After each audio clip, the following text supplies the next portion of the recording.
Assalamualaikum warahmatullahi wabarakatuh. Alhamdulillah, alhamdulillahilladzi arsala rasulahu bil huda wa dinil haqq liyudhhirahu 'alad dini kullihi wa kafa billahi shahida. Asyhadu an la ilaha illallah wahdahu la syarikalah wa asyhadu anna Muhammadan abduhu wa rasuluhu la nabiyya ba'dah. Allahumma salli wa sallim ala nabiyyina Muhammad wa ala alihi wa ashabihi ajma'in, amma ba'du. Sahabat Lembakum dimanapun berada, tema tausiah kita kali ini adalah tentang sakit sebagai penggugur dosa. Sakit sebagai penggugur dosa. Di dalam ajaran Islam, kita memahami bahwa Allah Subhanahu wa Ta'ala akan memberikan sejumlah ujian kepada para hambanya, ujian dalam berbagai bentuk, dan diantaranya adalah ujian penyakit.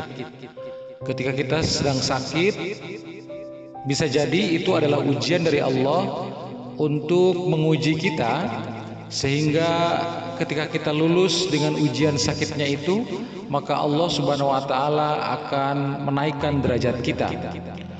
Namun hal penting lainnya yang terkait dengan kondisi sakit dalam perspektif Islam ini, bahwa ternyata sakit itu bisa menjadi penggugur dosa.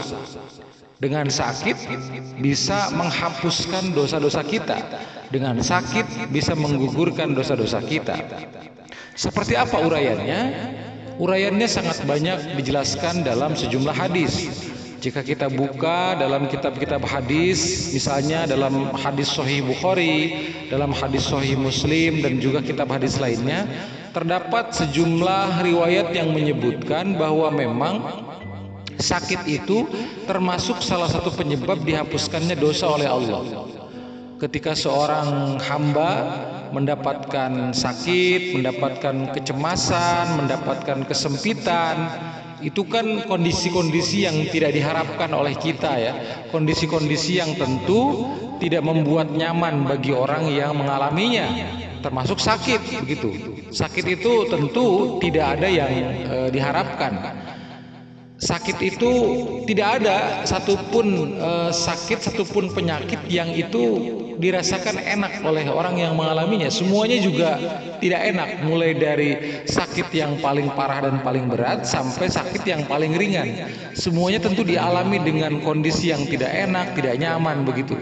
Sampai barangkali hal-hal yang kita anggap ringan sedikit pun begitu, mungkin sekedar pilek, flu dan seterusnya, itu barangkali kita anggap sebagai penyakit yang ringan begitu, tapi tetap saja membuat orang yang mengalaminya itu tidak nyaman.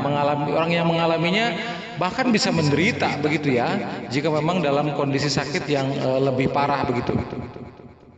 Nah, ternyata sakit tersebut itu bukan hanya dipahami sebagai ujian, tapi dia juga sebagai bentuk kasih sayang Allah kepada hambanya. Karena ternyata dengan sakit itu bisa menggugurkan dosa yang dimilikinya, gitu. Sebagaimana dijelaskan dalam hadis-hadis tersebut, begitu. Riwayatnya banyak yang menjelaskannya. Oleh karena itulah maka sebetulnya ketika kita sakit, kita harus bisa memandangnya dari perspektif yang positif, dari perspektif yang optimis, begitu. Karena ternyata bagi seorang mukmin, bagi orang-orang yang beriman, itu bisa menjadi sesuatu yang positif, yaitu menjadi penyebab dihapuskannya dosa, digugurkannya dosa begitu.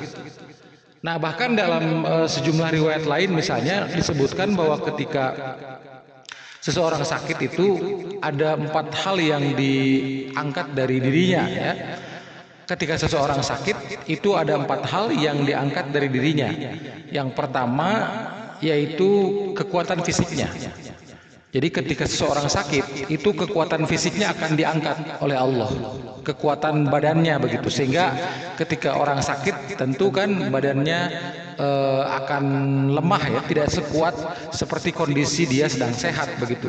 Jadi kan tidak ada ceritanya orang yang sedang sakit kemudian dia sanggup untuk lari-lari seperti itu begitu ya, apalagi dalam jarak yang jauh misalnya, atau dia orang yang sakit kemudian dia mengangkat beban yang begitu berat begitu, mengerjakan beban yang pekerjaan yang begitu berat. Nah, tentu ini harus dihindarkan karena memang orang yang sakit kondisi fisiknya itu lemah begitu ya, minimal dia tidak sekuat kondisi ketika dia sehat begitu. Inilah kondisi orang yang sedang sakit karena memang oleh Allah diangkat kekuatan fisiknya. Nah, itu yang pertama. Yang pertama diangkat adalah kekuatan fisiknya.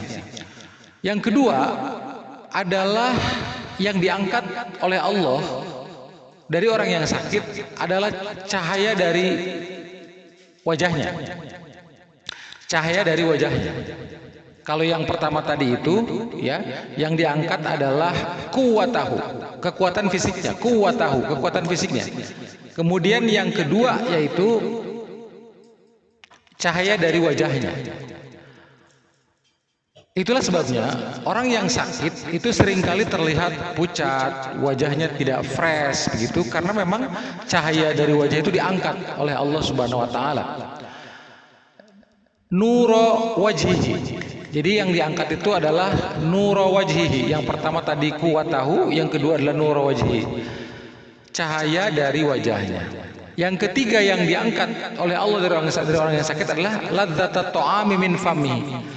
Ladzatat ta'ami min famihi, yaitu kenikmatan makan dan minumnya. Kenikmatan makan dan minumnya dari orang yang sakit. Sehingga ketika orang yang sakit biasanya kan seringkali dia kalaupun makan dia tidak enak begitu ya. Ketika dia memakan makanan, bahkan makanan yang enak-enak biasanya yang kita tahu ketika kita sehat itu enak sekali gitu. Tetapi ketika sakit itu rasa enaknya hilang gitu ya, atau minimal berkurang begitu ya, rasa nikmat makannya itu. Karena ketika orang sakit itu diantara hal yang diangkat oleh Allah adalah ladzatat ta'ami min famihi, akan diangkat kenikmatan makan dan minumnya dari orang tersebut. Itulah sebabnya ketika orang yang baru sembuh dari sakit begitu ya, itu ada istilah, kalau di dalam bahasa Sunda itu ada istilah mamayu ya, di kalangan orang Sunda itu mamayu. Apa artinya mamayu? Mamayu itu adalah orang yang ketika dia baru sembuh dari sakitnya begitu, kemudian dia terlihat nafsu makan gitu. Karena ketika dia sakit kan nafsu makannya biasanya hilang kan begitu ya. Orang sakit dikasih bubur aja itu, bubur ayam yang lunak itu kan kadang-kadang juga susah begitu ya. Nah, karena nafsu makannya hilang gitu, nafsu makannya minimal berkurang lah begitu ya. Nah, sehingga ketika dia baru sembuh dari sakit, maka seringkali kita temukan orang yang baru sembuh dari sakit itu makannya lahap begitu ya, makannya sangat bernafsu gitu ya. Karena memang itulah baru apa namanya itu, ketika dia sakit memang seperti itu dicabut begitu ya, kenikmatan makan dan minumnya. Nah, kemudian yang terakhir yang diangkat dari orang yang sakit adalah dosanya. Dosanya yang diangkat dari orang sakit. Jadi ketika orang sakit itu ada 4 hal yang diangkat oleh Allah. Yang pertama adalah kekuatan fisiknya, yang kedua adalah cahaya dari wajahnya, yang ketiga adalah kenikmatan makan dan minumnya, yang keempat adalah dosanya. 4 hal ini diangkat oleh Allah dari orang yang sakit.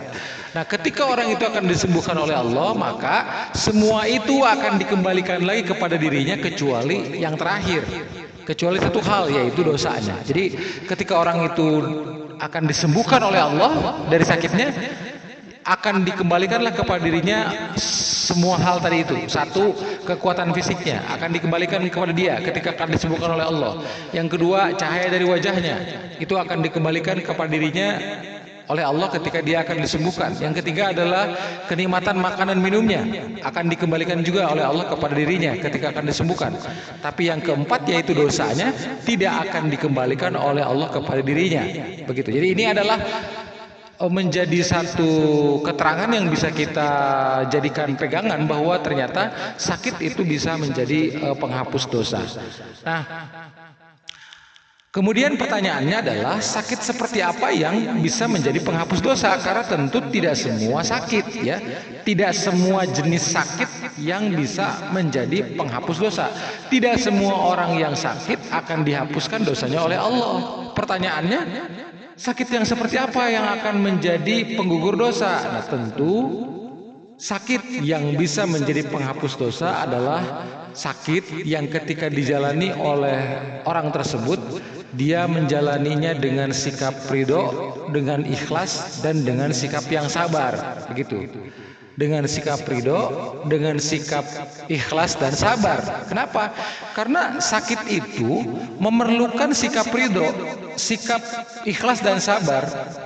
Karena ketika dia tidak ridho, tentu dia tidak akan menerima ketentuan dari Allah itu.